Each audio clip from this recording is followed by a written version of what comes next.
Le village de Koundara s'étendait paisiblement sous le ciel étoilé d'Afrique de l'Ouest. Les nuits y étaient souvent calmes, bercées par le chant des criquets et la brise tiède qui caressait les toits de chaume. Sédou vivait là depuis toujours. Il menait une existence simple, rythmée par les allées et venues au marché, les discussions animées avec les anciens sous le grand baobab et les veillées où l'on racontait les légendes des ancêtres. Mais ce soir-là, une chose brisa la monotonie. En rentrant chez lui après une longue journée, Sédou trouva une lettre glissée sous la porte. Rien d'extraordinaire à première vue, sauf que personne dans le village n'envoyait de lettres. Intrigué, il ramassa l'enveloppe. Elle était jaunie par le temps, le papier légèrement friable, comme si elle avait été écrite des décennies plus tôt. Son cœur s'accéléra légèrement en découvrant qu'elle portait son nom, écrit d'une main élégante et fine. Mais il ne reconnut pas l'écriture. Fronçant les sourcils, il déchira l'enveloppe et déroula la lettre. « Sédou ? Pourquoi ne me réponds-tu pas ? Je t'attends toujours. Fatoumata. » Le souffle de Sédou se coupa. Fatoumata ? Ce nom lui était étrangement familier, mais il ne connaissait aucune Fatoumata qui puisse lui écrire de cette façon. Il inspecta l'enveloppe, cherchant un indice sur l'expéditeur. Pas de timbre, pas d'adresse, pas de date. Rien. Un frisson parcourut son échine. Quelqu'un s'amusait-il à lui faire une mauvaise blague ? Mais qui, dans ce village, prendrait le temps d'écrire une lettre aussi étrange et de la glisser sous sa porte en pleine nuit ? Il relut encore une fois les quelques mots. Pourquoi ne me réponds-tu pas ? Répondre à quoi ? Le malaise s'installa. Il posa la lettre sur sa table et tenta d'oublier, mais quelque chose en lui refusait de la laisser de côté. C'était trop étrange. Et surtout, il avait la sourde impression qu'il avait déjà entendu ce nom quelque part. Le lendemain matin, Sédou décida d'en savoir plus. Il se rendit chez Mbaye, l'un des anciens du village, un homme qui connaissait chaque histoire, chaque mystère. En le voyant arriver, Mbaye haussa un sourcil. « Tu as l'air soucieux, mon fils. Qu'est-ce qui t'amène si tôt ?» Sédou s'assit en face de lui et lui tendit la lettre. Le vieil homme l'examina longuement, puis ses traits se figèrent. « Où as-tu trouvé ça ?» demanda-t-il d'une voix grave. « Sous ma porte. Hier soir. » Un silence pesant s'installa. Mbaye frotta lentement la lettre entre ses doigts, comme s'il évaluait son authenticité. Puis il leva les yeux vers Sédou. « Tu ne devrais pas avoir cette lettre. »« Pourquoi ? Qui est Fatoumata ?» Mbaye garda le silence un instant, puis soupira profondément. Fatoumata Diakité était une femme qui a vécu ici, il y a 50 ans. Le cœur de Sédou manqua un battement. 50 ans ? Mbaye hocha lentement la tête. Et elle est morte bien avant que tu ne sois né. Le mystère s'épaissit. Sédou sentit un frisson glacé lui parcourir l'échine. Ce n'est pas possible ? Mbaye l'observa avec gravité. Qu'est-ce que la lettre dit exactement ? Sédou hésita, puis lui tendit la note. Le vieil homme la lut à voix basse, ses lèvres bougeant lentement sur chaque mot. Puis, il reposa le papier et fixa Sédou d'un regard pénétrant. « Tu dois l'ignorer. Ne cherche pas à comprendre. »« Mais pourquoi ? Qui était-elle vraiment ?» Mbaye soupira à nouveau, puis, après une longue hésitation, il commença à raconter. Fatoumata était une femme belle et mystérieuse. On disait qu'elle était promise à un homme d'un autre village, mais qu'une tragédie les avait séparés. Elle a disparu du jour au lendemain, et personne ne l'a jamais revue. Sédou fronça les sourcils. Et alors ? Pourquoi une femme disparue depuis si longtemps m'écrirait-elle aujourd'hui ? Mbaye le fixa d'un air grave. Parce que tu as réveillé quelque chose. Le silence s'épaissit. Sédou sentit son sang se glacer. Comment ça, réveillé ? Le vieil homme sembla peser ses mots. L'as-tu touché à quelque chose récemment ? Es-tu allé quelque part où tu ne devais pas aller ? Sédou ouvrit la bouche, puis se figea. Il repensa immédiatement à cette tombe. Il y a quelques semaines, il s'était rendu au vieux cimetière, un endroit à l'abandon, recouvert par la végétation. Là-bas, il avait trouvé une pierre tombale renversée, à moitié enfouie sous la terre. Par simple curiosité, il avait nettoyé la pierre et lu le nom inscrit. Fatoumata Diakité. Son cœur s'emballa. Lembaï, souffla-t-il, la gorge sèche. Il y a 3 semaines, j'ai remis en place une pierre tombale, avec ce nom. Le regard du vieil homme s'assombrit. Alors c'est toi. Sédou sentit son ventre se nouer. Moi quoi? Mbaye se leva lentement et marcha vers une étagère où étaient entreposés de vieux parchemins et des objets rituels. Il attrapa une petite boîte en bois sculpté et la posa devant Sédou. Tu as rouvert un lien entre son monde et le nôtre. Sédou recula légèrement, mal à l'aise. Tu es en train de me dire que j'ai réveillé un fantôme? Mbaye haussa les épaules. Un fantôme, un esprit, appelez-le comme tu veux. Ce qui est sûr, c'est que maintenant, elle sait que tu l'as vu. Le sang de Sédou se glaça. Dès maintenant? Mbaye lui lança un regard sérieux. Elle va attendre que tu lui répondes. Un frisson terrible lui parcourut l'échine. Fatoumata voulait une réponse. Mais répondre à une femme morte? Était-ce vraiment une bonne idée? Sédou fixait la boîte en bois sculpté que Mbaye venait de poser devant lui. À l'intérieur, il sentait quelque chose de bien plus ancien qu'un simple objet. Une histoire enfouie. Une présence tapie dans l'ombre. Qu'est-ce qu'il y a dedans? Demanda-t-il, hésitant. Mbaye posa une main sur le couvercle et le fit glisser lentement. À l'intérieur, un vieux morceau de papier jauni reposait, soigneusement plié. Ceci est la dernière lettre que Fatoumata a écrite avant de disparaître. Le souffle de Sédou se coupa. Il tendit une main tremblante et prit le papier entre ses doigts. Lorsqu'il le déplia, les mots, écrits à l'encre noire, semblaient vibrer sous ses yeux. Si tu lis ces mots, c'est que le temps a fini par me trahir. Je t'aime. Mais je ne peux pas partir sans savoir si tu m'aimes aussi. Réponds-moi. Même si c'est un mensonge. Juste un mot. Un seul. Et je pourrai enfin reposer en paix. Fatoumata. Sédou sentit un frisson glacé parcourir tout son corps. Ce n'était pas une lettre ordinaire. Elle attend une réponse, murmura-t-il. Mbaye hocha lentement la tête. Depuis 50 ans. Sédou déglutit. Et si je lui réponds? Le vieil homme s'appuya contre sa chaise, les traits fatigués. Alors peut-être qu'elle s'en ira. Mais si tu te trompes dans tes mots? Il laissa sa phrase en suspens. Sédou sentit une sueur froide perler sur son front. Qu'est-ce qui se passera si je me trompe? Mbaye planta son regard dans le sien. Elle reviendra te chercher. Sédou rentra chez lui tard cette nuit-là, son esprit en ébullition. L'idée de répondre lui paraissait absurde. Comment écrire à une femme morte depuis 50 ans? Mais en même temps, il ne voulait pas savoir ce qui se passerait s'il ignorait la lettre. Il s'assit à sa table et sortit un vieux carnet. Les mots lui brûlaient les lèvres. Il inspira profondément et écrivit. Fatoumata, je suis désolé de ne pas t'avoir répondu plus tôt. Je ne sais pas ce que tu attends de moi, mais je suis là. Il s'arrêta. Le silence dans la pièce semblait plus lourd qu'avant. Il plia la lettre et, sans trop réfléchir, la glissa sous sa porte. Puis il alla se coucher. Il ne s'attendait à rien. Mais à minuit passé, il se réveilla en sursaut. Un bruit léger résonnait dans la maison. Comme si quelqu'un marchait doucement, juste derrière la porte de sa chambre. Sédou sentit son souffle se bloquer. L'air était glacé. Il jeta un coup d'œil vers la porte. Une ombre passa lentement sous l'interstice. Et puis, quelque chose glissa sous la porte. Un papier. Une nouvelle lettre.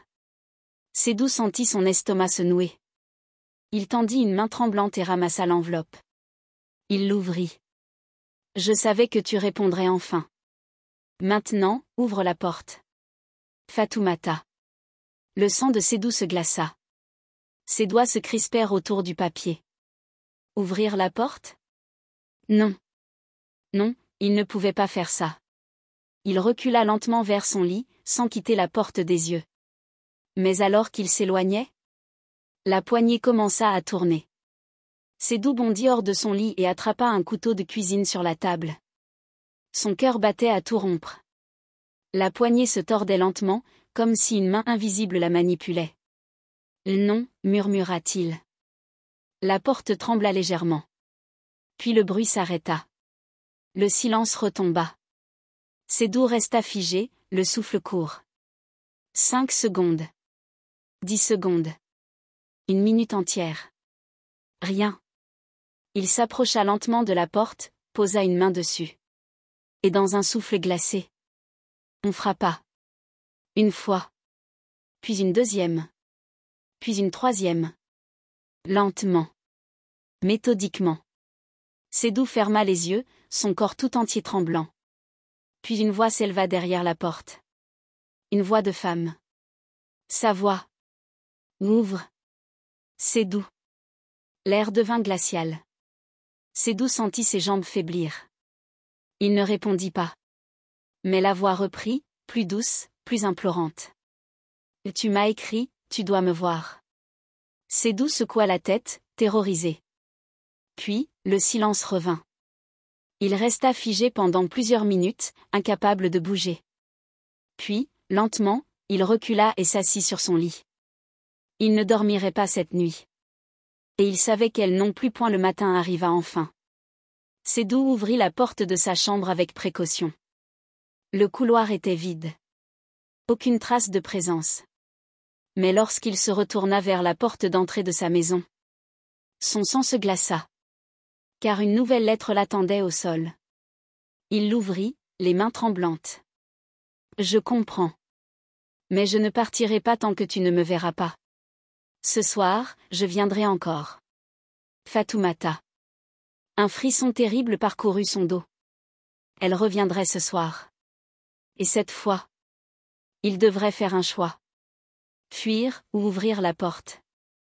Le jour passa dans une tension insupportable. Sédou n'osait plus quitter sa maison, mais il ne pouvait pas non plus rester prisonnier entre ses murs.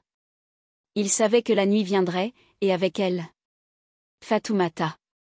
Mais que voulait-elle exactement? Pourquoi s'acharnait-elle à vouloir qu'il ouvre cette porte? Il devait trouver une solution. Vite.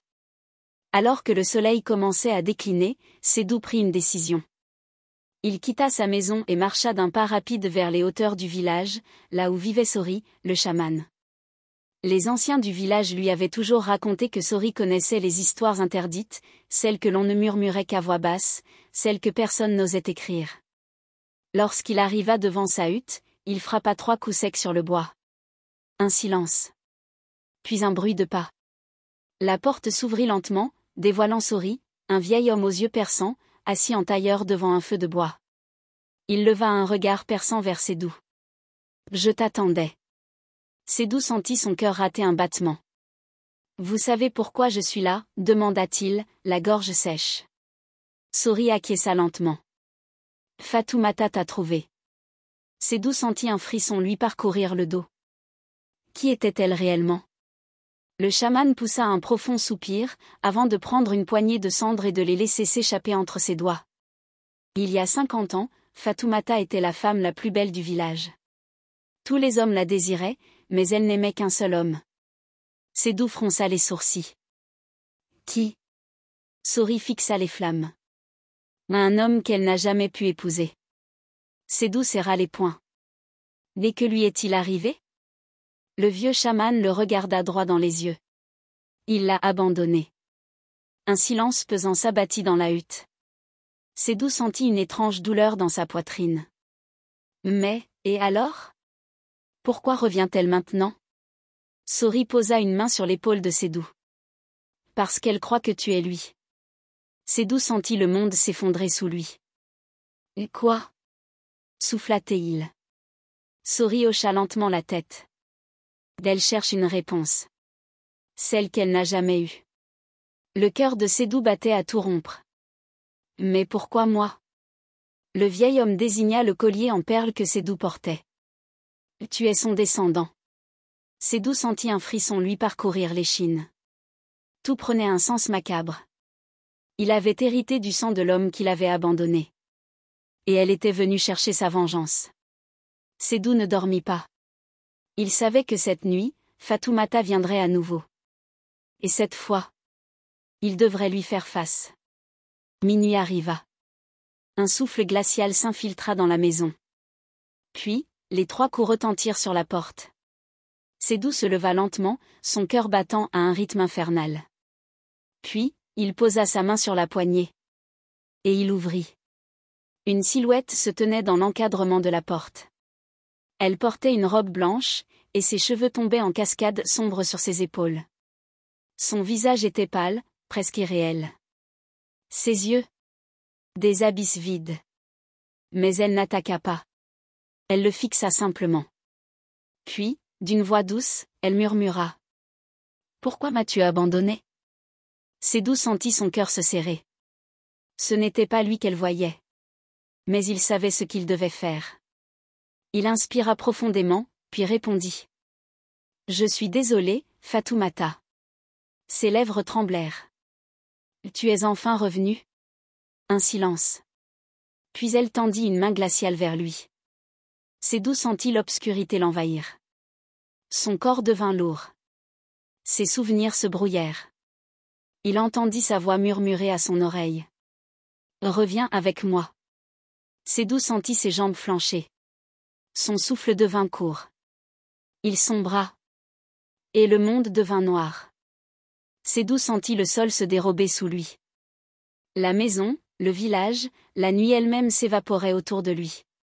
Il chutait. Non pas comme on tombe d'un arbre ou d'une falaise, mais comme si l'espace lui-même l'avalait. L'air était glacé, et pourtant, une chaleur étrange émanait de quelque part, comme si une braise cachée brûlait dans l'obscurité. Puis, soudainement, il s'arrêta. Ses pieds touchèrent un sol froid et dur, mais ce n'était plus sa maison. Il ouvrit les yeux. Et ce qu'il vit lui coupa le souffle. Sédou était dans un village, mais pas le sien. Les maisons semblaient faites d'ombre, tremblantes et distordues, comme si elles n'étaient qu'un reflet fragile de la réalité. Un épais brouillard recouvrait les ruelles. Et surtout, le silence. Un silence total, oppressant. Sédou tourna lentement sur lui-même. Il connaissait ce lieu. Il avait grandi ici. Mais c'était impossible. Son village était bien vivant. Ici, tout semblait fossilisé dans le temps. Comme un écho d'un passé oublié. Soudain, une voix résonna derrière lui. « Tu es enfin là. » Il se retourna d'un bond. Fatoumata se tenait là, à quelques mètres, vêtue de blanc, les pieds nus sur le sol grisâtre. Mais son visage n'avait plus rien d'humain. Ses traits étaient flous, comme si l'air autour d'elle tremblait. Ses yeux étaient 2 gouffres noirs, sans fond. Sédou se figea. Tout son instinct lui hurlait de fuir. Mais quelque chose d'encore plus puissant l'empêchait de bouger. Il devait écouter. Il devait comprendre. Fatoumata s'avança lentement vers lui. « Tu as mis du temps à venir, Sédou. » Sa voix était douce, mais il y avait autre chose derrière. Un chagrin. Une rage. Un vide insondable. Sédou déglutit. « Où sommes-nous » demanda-t-il d'une voix rauque. Elle le fixa longuement. Puis, d'un geste lent, elle tendit la main vers les maisons en ruine. « Nous sommes dans ce qui reste de moi. » Sédou ne comprenait pas. Mais alors qu'il observait le village, il réalisa. Il voyait des silhouettes. Floues. Éparpillées dans les ruelles, entre les maisons. Elles ne bougeaient pas. Comme des souvenirs figés. « Ce sont des gens » souffla-t-il. Fatoumata hocha la tête. « Oui. Ceux qui sont partis, et qui n'ont jamais pu revenir. » Un frisson glacial parcourut Sédou. Il comprenait maintenant ce qui l'attendait. Si Fatoumata le gardait ici, alors lui aussi deviendrait une ombre. Un murmure sans voix. Un souvenir effacé. « Pourquoi moi » demanda-t-il, sa voix tremblante. Fatoumata s'arrêta. Son regard s'assombrit. « Parce que tu dois terminer ce qui a été commencé. » Sédou sentit son cœur s'accélérer. « Qu'est-ce que j'ai commencé ?» Fatoumata se rapprocha. Elle leva une main glacée et la posa sur sa poitrine. « Tu es celui qui m'a laissé dans l'oubli. » Sédou secoua la tête. « Non, je ne suis pas. » Mais une vision brutale l'interrompit. Tout se brouilla autour de lui. Et soudain, il vit une époque différente. Un homme et une femme dans une clairière baignée de soleil. L'homme avait son visage. Mais ce n'était pas lui. C'était son ancêtre. Et la femme, Fatoumata. Elle lui tenait la main. Elle lui murmurait des mots d'amour. Mais l'homme reculait. Puis, il partait. Fatoumata restait seule, son regard rempli de douleur. Puis tout devint noir. Et Sédou revint à la réalité. Sédou haleta, la sueur coulant sur son front. Je ne suis pas lui, balbutia-t-il. Fatoumata sourit tristement. Mais tu portes son sang. Elle s'approcha encore plus près. Sédou recula instinctivement. Elle le regarda avec intensité. Je veux que tu finisses ce qu'il n'a jamais fait. Sédou sentit sa gorge se serrer. Qu'est-ce que je dois faire? Elle posa une main sur son propre cœur. Me rendre ma paix. Le village s'assombrit encore. Les silhouettes se mirent à chuchoter. Fatoumata leva la main. Et tout devint noir. Le noir total. Un silence absolu. Puis, un battement sourd, comme un tambour lointain. Sédou ouvrit les yeux. Il était de retour dans sa chambre. Le vent soufflait doucement à travers les volets entr'ouverts, et la lueur pâle de la lune éclairait son bureau. Tout semblait normal. Mais quelque chose avait changé. Sur la table, devant lui, une nouvelle lettre l'attendait. Plus ancienne, plus jaunie, plus lourde. Avec un seul mot écrit sur l'enveloppe. Fini. Sédou inspira profondément. Ses mains tremblaient lorsqu'il ouvrit l'enveloppe. À l'intérieur, il trouva quelque chose d'étrange. Non pas une simple lettre. Mais un acte de mariage. Daté d'il y a plus de 50 ans. Au bas du document, 2 noms étaient écrits à l'encre effacée par le temps. Flèche droite noire Fatoumata Diakité. Flèche droite noire Moussa Keïta. Sédou sentit une décharge électrique lui parcourir l'échine. Moussa Keïta. Son arrière-grand-père. La vision qu'il avait eue était vraie. L'homme qui avait abandonné Fatoumata, c'était un de ses ancêtres. Et maintenant, elle voulait que l'histoire soit réparée. Sédou se leva d'un bond. Il devait comprendre. Il sortit précipitamment de sa maison et courut à travers le village jusqu'à la maison de Damba, le vieil homme qui savait tout. Il frappa violemment à la porte. Damba. Ouvre-moi. Après quelques secondes, la porte s'entr'ouvrit. Le vieil homme le fixa avec un regard fatigué. Tu as compris, n'est-ce pas? Sédou hocha la tête. Il lui tendit l'acte de mariage. Pourquoi personne ne m'a jamais parlé de ça? Damba prit le document, soupira et s'adossa au mur. Parce qu'on a voulu oublier. Sédou serra les poings. L'aile a été trahie. Damba acquiesça. Oui.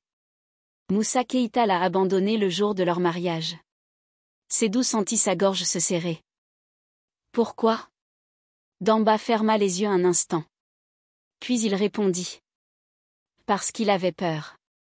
Sédou fronça les sourcils. Peur de quoi? Damba ouvrit un vieux coffre et en sortit un papier froissé. De ce qu'elle était. Sédou déplia le papier avec précaution. C'était un témoignage écrit. Fatoumata parlait aux morts. Fatoumata voyait ce que nous ne pouvions pas voir. Moussa Keïta a fui, car il savait que si elle devenait sa femme, il appartiendrait lui aussi au monde des esprits. Sédou sentit un frisson glacé courir le long de son échine. Fatoumata n'était pas seulement une femme abandonnée. Elle était la gardienne d'un pacte brisé. Et maintenant, elle voulait qu'il soit réparé. Damba posa une main sur l'épaule de Sédou. Il n'y a qu'une seule façon de mettre fin à tout ça. Sédou l'écouta, son cœur battant à tout rompre. Tu dois finir le mariage. Sédou écarquilla les yeux. Et quoi? Damba hocha lentement la tête. Fatoumata n'a jamais eu ce qu'elle attendait. Si elle avait été unie à Moussa, son esprit aurait trouvé la paix. Il marqua une pause, puis ajouta. Mais il est trop tard pour lui. C'est à toi de réparer son erreur. Sédou recula d'un pas. Je suis censé épouser une femme morte? Damba planta ses yeux dans les siens. Pas une femme morte. Une femme oubliée. La nuit suivante, Sédou se rendit au cimetière. Il portait un boubou blanc, comme l'exigeait la tradition pour une cérémonie sacrée.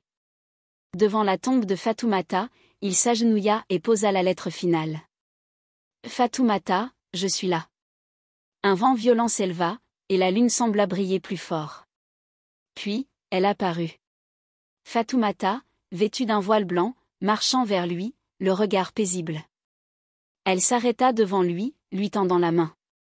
Sédou hésita. Puis, lentement, il prit sa main. Et à cet instant, la lumière explosa autour d'eux. Un murmure traversa les âges. Et Fatoumata sourit une dernière fois. Puis, elle disparut. Le matin suivant, Sédou se réveilla dans son lit. Sa tête était lourde, mais il se sentait libre. Il regarda autour de lui. Sur son bureau, plus de lettres. Plus de murmures dans le vent. Fatoumata était partie. Mais alors qu'il ouvrait la porte de sa maison pour sortir, il vit quelque chose au loin. Dans la brise du matin, au milieu du village, une femme en blanc marchait doucement. Son cœur manqua un battement. Mais lorsqu'il cligna des yeux, elle avait disparu. Et il sut que l'histoire était enfin terminée. L'histoire de Sédou et Fatoumata nous rappelle à quel point le passé peut parfois nous rattraper, même au-delà de la mort. Certaines âmes ne trouvent jamais le repos tant que leur histoire reste inachevée, et parfois, il faut un messager pour leur donner la paix qu'elles attendent depuis des décennies. Mais une question demeure, et si c'était vous? Si un jour, vous receviez une lettre d'une personne disparue depuis 50 ans, oseriez-vous y répondre? Dites-moi en commentaire, que feriez-vous à la place de Sédou? Croyez-vous que certains esprits attendent encore une réponse dans l'au-delà? Si cette histoire vous a captivé, n'oubliez pas de liker, de partager et de vous abonner à la chaîne. Ça nous aide énormément à continuer à vous raconter ces récits fascinants.